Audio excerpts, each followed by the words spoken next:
So if you're starting a business, raising capital, or building a product, then I have a treat for you. In this week's episode of Making Billions, I have the legendary venture capitalist Anupam Rastogi from Emergent VC peel back the curtains on how to pitch and how to land that sweet VC investment. So the question is, what are you doing to position your product so investors are lining up to help? All this and more coming right now. Here we go.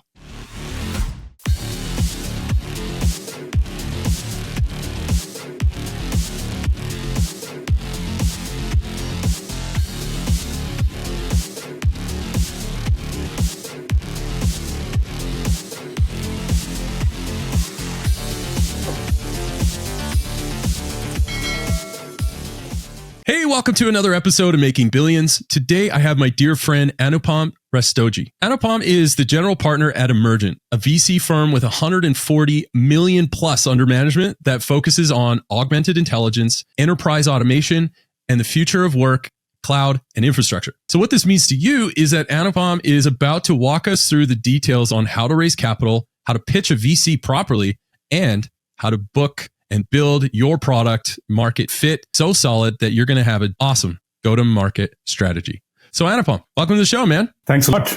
Glad to be here. I know you have a great community and you do some really insightful, fantastic conversations. So looking forward to it. Yeah, man. Thank you very much. Yeah, we've been very fortunate to be the top 2% in the world. And it's because of an amazing guest like yourself and many that have come before you. So it is truly my honor to have someone with your caliber and your background. Maybe you can help me understand, how did you even get into this industry and how did you become an expert in venture capital? Yeah, I grew up in India.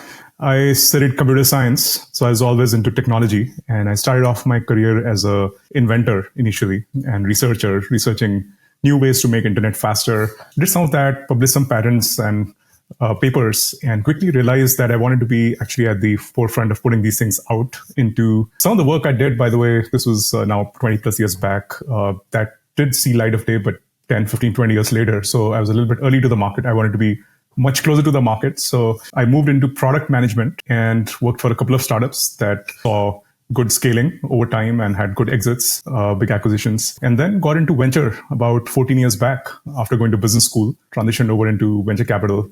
And I saw that as a way to, I really enjoyed my startup and product journey. And I saw venture capital as a way to work with multiple startups and founders at one time. That's how I see venture even today, is it's really an opportunity to partner with founders closely, work closely with multiple companies at a time, and bring that horizontal view and skill set of having worked with a number of different companies, in the same space. I've been investing since 2009, so over multiple cycles, and have been fortunate to see a number of different journeys, have been involved in over 30 different investments personally, and then, hundreds with firms that I've been involved at. And then of the ones I've invested in, there've been a couple of IPOs, several M&A exits, and of course, some failure.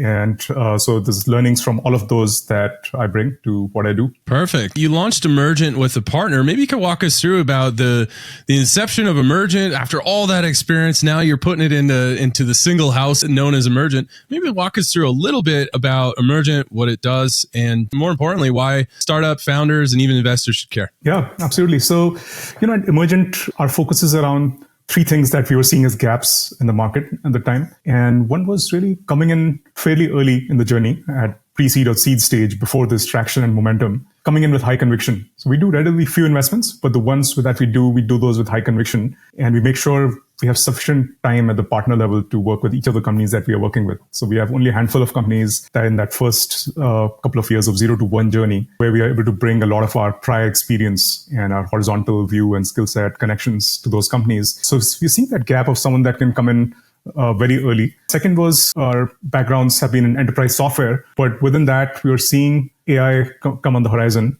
This was 6-7 years back. The first, sort of, you can call it first, but a wave of AI, machine learning, deep learning. We're seeing that starting to form and going deeper into enterprise. So we specialize in that. We have 40 portfolio companies today across the enterprise AI space, both application layer and infrastructure layer. And infrastructure layer includes things like data, security, privacy, cloud, other things, and then application layer being all kinds of horizontal function-specific solutions specific to sales, marketing, HR, finance, and others, bringing automation to those functions or bringing automation to industry verticals. So that's what we do. So that's the second part of what we do. And the third piece that defines us is around cross-geography type of startups. So all of our startups are US market facing. We are based here in Silicon Valley.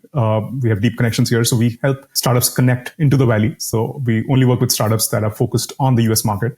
And we believe Silicon Valley is a great place to build out the go-to-market for enterprise SaaS startups. But we like companies which are building in other tech hubs outside the Valley. And it could either be overseas in places like India, where we have a lot of background in, or we also have companies in places like Europe, other parts of US, which have similar characteristics where founders can go and build teams that can scale more. And these companies have higher likelihood of success in our experience if done well. So those are the three things that define us: coming in very early with high conviction, focus on enterprise AI for last several years. Haven't seen many journeys in that space. And then focus on cross-geography startups with US focused go-to-market. That's what we do. Yeah, that's awesome. And so I'm curious, any of your portcos, or for those of you that are new to VC, your portfolio companies, I'm wondering if you had maybe an example of one of your portcos that came in that you guys were able to help out, just to illustrate a little bit behind the scenes of what venture capital does, and specifically how Emergent facilitates in that. Yeah, absolutely. For us, that's actually a core part of what we do, is really helping founders in the 0 to 1 phase. And typically that involves 3 different areas that we focus on. It's many different areas, but 3 different areas where we really go deep in. One is really helping narrow down and refine product market fit, specific use cases, verticals, customer personas, positioning, pricing, all of the iterations that go into that product market fit. We want to be the first port of call for founders on any small or big decision that they're making, any referrals, inputs they need, anything they want to discuss. Second area is on the early go-to-market. So setting up your sales, marketing, customer success functions, who to hire, when to hire, what level to hire them at, interviewing candidates for a lot of these roles. So there are several of our companies where their first 5 hires across sales, marketing, customer success, they were either referrals from us or at the very least folks that we helped interview and did, dozens of interviews for those roles and helped be a sounding board for the founder for those. So that's the second area, go to market. And the third is future fundraising. We help companies connect with deeper pools of capital. Found over the years pretty good relationships with all of the top 20, 30 enterprise investors here in the Valley. And then, once we have invested in a company and they've made progress, often they go on to raise Series A rounds from tier 1 investors. And there've been many cases where a company had 3, 4, 5 term sheets for Series A or Series B rounds. And all of those were, introductions that we had made. Those are 3 areas we really gear around. And to share, a couple of examples, or one example, one of the companies we're fortunate to be investors in, is a company called Observe.ai. What they do is they help bring automation to the call center space. I'm sure everyone has had their share of, interaction with call centers. And typically in that industry, historically, there's a lot of dissatisfaction. Customers are not happy with what happened in that interaction. A lot of the corporations, the company that you're talking to actually wants to serve you well, but they haven't had a good way to really manage and train those interactions. And then sometimes even those, the person that's helping you on the other side, they don't have the right data in front of them at the right time. So they're not able to help you even though they want to. So that's what Observe helps solve for. And so we were the first investors in that company at pre-seed stage, idea stage. We were able to, my partner worked with them on really helping them find, narrow down on use cases. We've worked with them on their first few hires, their, next set of investors that they brought in. And it's a much larger company now on its way to sort of a larger, potential presence in that space, bringing a lot of AI and automation into those interactions where customer agents are able to serve their customers better. Another company is a company called Privado, which helps ensure privacy in data-oriented applications. So, a lot of larger companies that serve customers, they have code which is processing a lot of customer data. There's a lot of regulations around that. It has to be processed properly. So engineers today have to manually go and look at a lot of that code and certify that, hey, we are not storing this data in this manner, or we're handling this personally identifying information carefully in the right manner with the right regulations. So that's obviously engineers don't want to spend time filling out forms. What Privado does is it uses AI to automate that and figure out how the data is flowing. Is it stored correctly? Is it, is the code compliant with all the privacy regulations? So we co-led a seed round there. We were the first US investor in the company very early before they had revenue. We worked very closely with them on a lot of the initial, sales and marketing, hiring, building out those functions. They've now raised, significant follow-on capital and signing up a bunch of other customers. But those are just 2 examples, one application layer, one infrastructure or developer tool related, to give you a sense of kind of companies we partner with. I love that. And I can tell that you guys are definitely pros at what you do. So for those of you who are listening to this conversation, what we're talking about here is this is what VCs do. So a lot of people, when they're founders or entrepreneurs, they're like, I got to go raise money from VC. Well, yeah, okay, that certainly is part of it. But one of the wisdoms, right? So you got bootstrapping, but you also have venture capitalists. And one of the key things to consider is not only capital, but the firm that invests in you. They're also going to help you. As Anupam mentioned, they're going to help you with pricing, go-to-market strategy, staffing, future add-on rounds, product market fit, all of these things. And so that you really get, not only do you get capital when you work with the right VC firm like Emergent, but you also get a lot of expertise and the bench depth of those companies you don't even have to worry about. So right now, they can actually help you to fill in those gaps until you can start to stabilize on your own. Would you say that's a fair statement? Yeah, absolutely. And I think that's an area that's also personally important to us. I think that's what I encourage founders to do is work with a investor that where the model, they're aware of the model. Different investors have different models. So there's some investors which do lots of investments and they don't want to be operationally involved. And the founders who like that sort of model. So, and then, there's the other end of the spectrum where we like, and we are happy to be as involved as needed in the early days on a lot of decisions. And so founders that value that, that's a good mutual fit. So I think it's important to understand what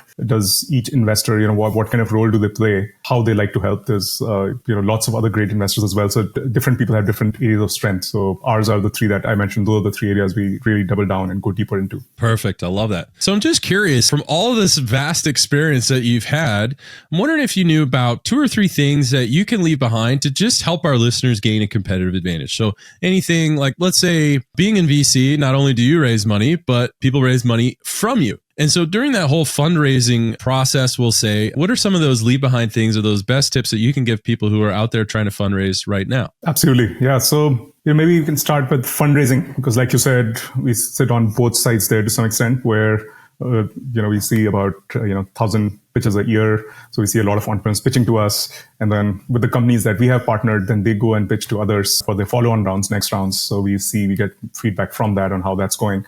And some things that, we see on a recurring basis, if I had to give a few tips or thoughts on some areas. One is, run it like a tight process. So my guidance to founders would be spend a few hours really getting to understand the fundraising process. Don't think of it like other processes you may be familiar with. It's not a hiring process. It's definitely not a sales process. It is a sales process to some extent, but it has to be done differently. It has its own beat. You have to create an element of timeline. You have to have the right number of conversations going on in the process. And you have to have your documents ready, your T's crossed and I's dotted ahead of time. Mm-hmm. And you have to have different versions of your pitches ready. You have to have a 2-3 minute elevator pitch, which grabs the attention of the investor in the first few minutes, because that's when they make up their mind to some extent or, lose attention. You have to have maybe a 15-minute version of the pitch, which you can do in a 30-minute call and still leave time for Q&A. And then you should have a longer version, which you do when people are double clicking into it. Because I see a lot of investors come in with, they have great ideas. They have a lot of domain expertise, but they just haven't practiced their pitch. And what happens is they may spend, for a 30-minute call, 28 minutes on their product and how great the solution is. But hey, I'm not a buyer of your product. The VC is not a buyer of your product necessarily, unless you're building a product for VCs, that's different. But 99% of the time, the VC is not your customer. So there's a lot of other areas which you need to talk about. I'd say the most important one at the seed stage is the team. And I see that, you can call it an error or omission pretty often, that founders many times are hesitant to talk about their backgrounds. I'd say that's the most important thing. You have to put that up front, talk about why you are the right founder. Why did you start this company? How did you decide to work with a co-founder if you have a co-founder or multiple co-founders? Put that up front, and what do you bring from your prior experiences besides the logos really qualifies you to maybe build a large outcome here. So touching upon those things, I think is really important. I'd say to summarize on the fundraising and pitching part, really understand how the process is done. Talk to a few other founders, study it, run it like a process, put a timeline on it, have the right number of prospective investors in your funnel. There's 2 different ends of the spectrum that I often see. In some cases, folks will have, they have 3 or 4 discussions going on, sometimes just 1 or 2, and they think that, hey, I'm going to close a round with this firm because I've had 3 meetings with them. But that's not how it works. You have to understand that the funnels are very steep. There's lots of companies and lots of investors. So you have to have a higher number than 1, 2, or 3 in your funnel. And the other end of the spectrum is I see folks that are just feeding lists of 1,000 investors into a sales loft or outreach or some of the sequence and just cold emailing the whole world. That's not a great recipe for success either. You have to, in my opinion, pick some reasonable number, whatever that is, 8, 10, 15, something like that. Qualified investors who match with, whose stage, sector, style matches with what you're looking to do, and then send them targeted outreach, ideally through a common connect, a warm common connect, or cold email works as long as it's very targeted. At least for us, it works, but it has to be very targeted. Just spamming 1,000 people just doesn't do anyone a lot of favor. So really picking, the folks to talk with, and then having a very structured pitch, which is a VC pitch, not a product sales pitch. That's really key. Brilliant, man. So don't sell the product. You didn't say that, but sell the business almost. And what he's talking about here, folks, is we're saying, look, there's a difference between the view on the inside and the view from the outside. And so VCs have the view from the outside. So you know how all the dots connect. You know your product. You built this thing. It's a labor of love. But on the outside, VCs are looking for other things to say, how am I going to get a return? Who are your other investors? What are you all about? If you're early stage, you probably, the earlier you are in your company, the higher up on your pitch deck your team slide should go. And all of those things, which are the elements which Anupam just literally outlined for all of us. So when it comes to fundraising, choose your weapon. You can either have a machine gun or a sniper rifle. And so often, I think what Anupam is saying, I'm using different words, don't stand on the edge of the forest and just spray and pray this machine gun hoping you hit something. Actually be smart about it. Do your research. Find the investors that actually invest in what you're doing. Because trust me, I get hit up all the time too. People say, oh, you're a venture capitalist. I got this startup. Can I send you my deck? And I said, we don't just invest in everything. Like, have you even looked at our website? Right? Like, there's so easy stuff. Trust me, folks, VCs are easy. Just do your research a little bit. Understand what they invest in. Understand who the partners are. And really just position your offering in a way that VCs would want to participate in that, not necessarily in your product, because they can believe you have a great product, but not a great business. That is not what you want. And so as Anupam is suggesting, is say, don't just give me a product pitch, give me a corporate pitch. Tell me the vision, the team, all the drivers of the business value, not just the product. Yes, we want to know what your product is, but that's not the main driver of why they invest. Would you say that's a fair statement? Absolutely. I love it. So we talked about fundraising and we danced around pitching. I'm wondering, just from your side, you hear 1,000 pitches a year. What leave behind? What kind of things have you noticed as far as helpful advice when it comes to pitching? Yeah, I think good practiced pitch, which is tailored to what investors are looking for. That's important. So covering really talking about the founder's background, the motivations, why they're doing this. I like to hear that, for instance. And I think that's helpful to most founders because that's what or most investors, because that's what they're thinking about. And really talking about the market, why is this opportunity going to be big? And one mistake or one thing I see founders often do is they'll look for the, Gartner numbers or something like that and just say it's a $15 trillion TAM. VCs, just gloss over it. Just put yourself in the other shoes is my suggestion. What's much more useful is really quantifying it bottom up and figuring out that, hey, there are 10,000 different companies in the world that could be the users of this product, and I'm going to charge them, 100,000 each or, whatever it is. So give me that. That's much more useful. So think a little bit granularly about that market size. Talk about business model. Talk about what's the state of the art, what are the competitors, what are the alternates, what are the customers doing today to solve this problem that they have. So that's one thing that I look for in pitches. That's really important to understand because that really gives signals into what may be the adoption rates of this product. Is the pain point burning enough? Are they already using some competitors? So now do we have to get people to switch, customers to switch rather than just adopt this? Do they have a budget for this product in the enterprise space? So all of those are important to get across in a short initial pitch, at least at some high level. And I'd say some of the best pitches that we see, what I like is, founders that have gone and done very structured market discovery. They've often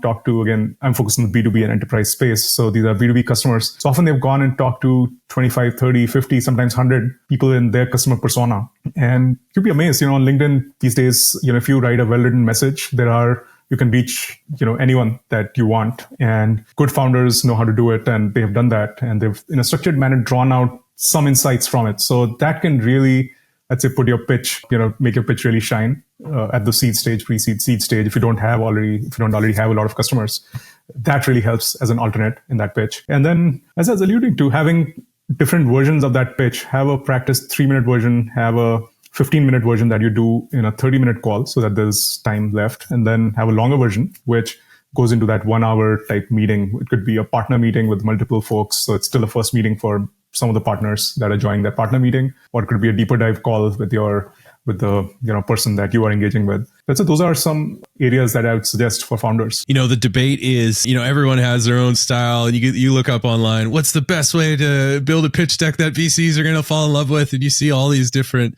templates and courses. And it's a whole industry just trying to keep us happy.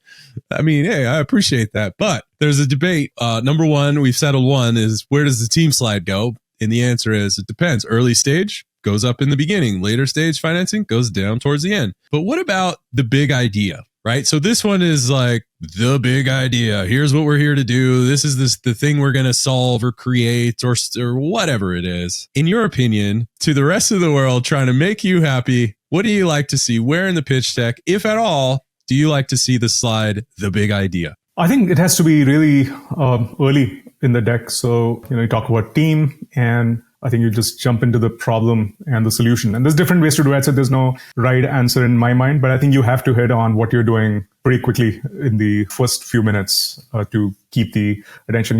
What is the problem and why is it big? I think those are, in addition to the who is doing it, which is the founders, those two are the next biggest questions. What is the problem and why is it an interesting problem to solve? Which goes into then market size and all of those things. So that's hit it up as soon as you can in the flow. I love it, man. I totally agree. So that I put you on the spot there. I appreciate that. You nailed it. So Anupam and I both agree that early on, get the big idea in the mind of the investor that you're pitching, regardless of whatever it is, whatever you're solving, whatever your thesis is, whatever it is. Make sure they understand the big idea of like, here's what we're trying to do. This is why it matters. Here's why you should care. Here's what it means to you. Let me tell you about my team. And then you move forward and then you go on. I absolutely love that. Now, I did ask for 3 things. What would be a third thing that you would really wish that founders or aspiring venture capitalists, anything at all, what would be the third thing that you would love to leave behind? Yeah.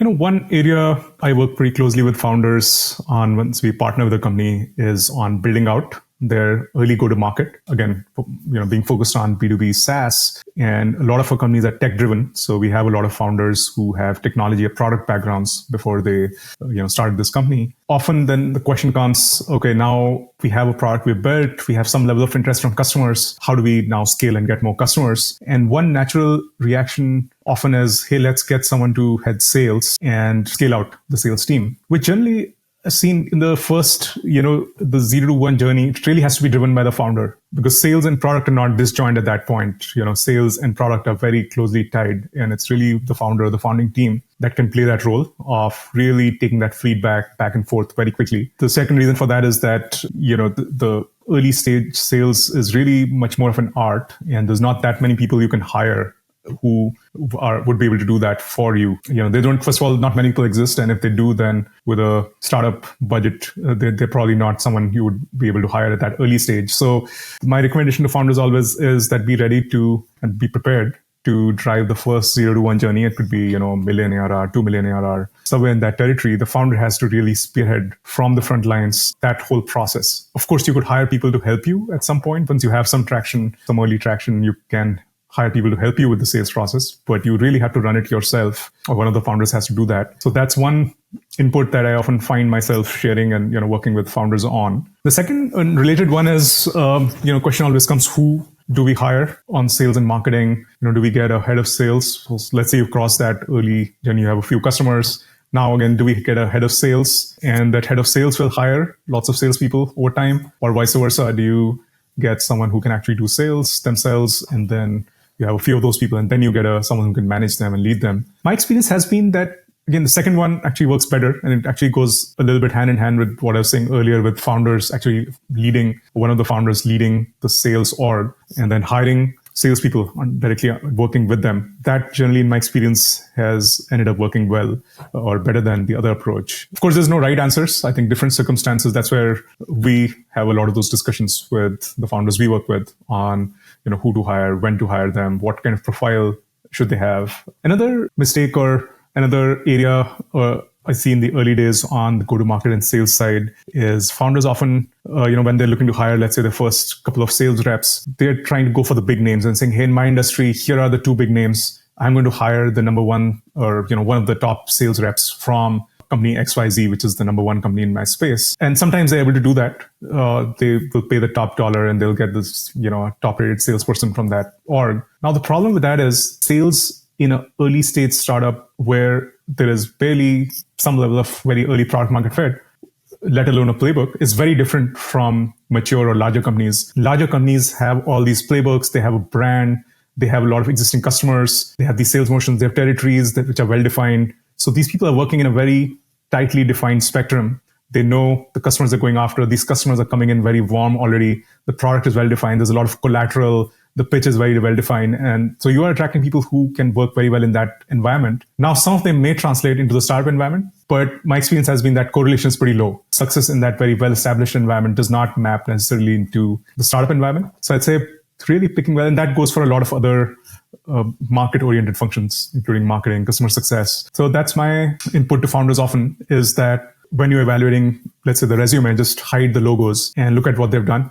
Ideally, they have done that 0 to 1 journey before in that role. So if they're hiring a salesperson, they have been a salesperson at a 0 to 1 type startup. Ideally, if you're looking for an experienced person, or ideally it's and they're a great learner. So it could be someone who maybe doesn't have that much experience, but they're great learners.